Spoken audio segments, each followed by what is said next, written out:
Deu, né, Samanta? É, agora tá.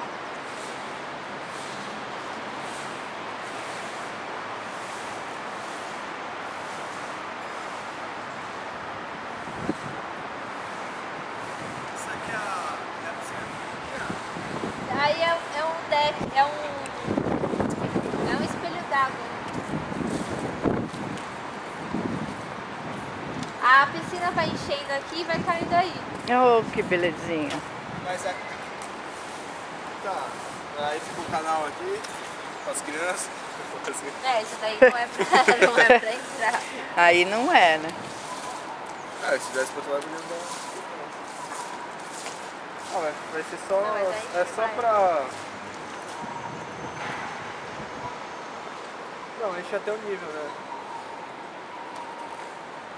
E aí daqui ela volta. Alô?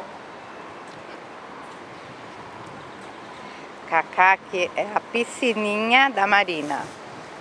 Aqui é a sua piscininha. A piscininha da Marina é lá, infantil Aonde? é lá. Ah, a piscininha da Marina é lá, não é essa aqui não. Essa daqui é funda. Essa é funda.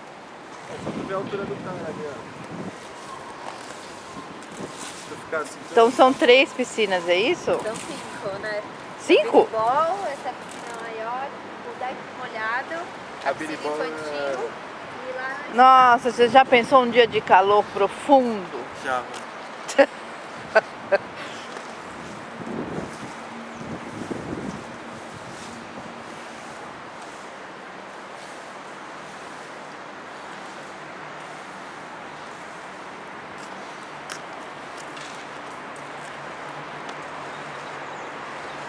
Seu apartamento está lá em cima.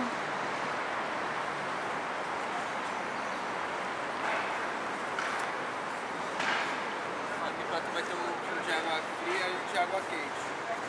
Chuveiros da piscina. Aqui nós estamos...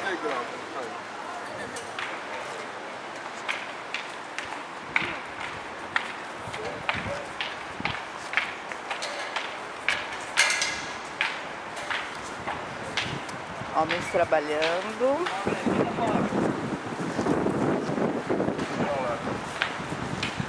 Ai, meu Deus. Olha a academia aqui. Essa academia tem, a gente tem também uma dessa ou não? Academia tem. 2 prédios dessa. Tudo que tem aqui embaixo são... Vamos filmar aqui a academia onde ficaremos em forma. Academia, homens trabalhando. Bom dia.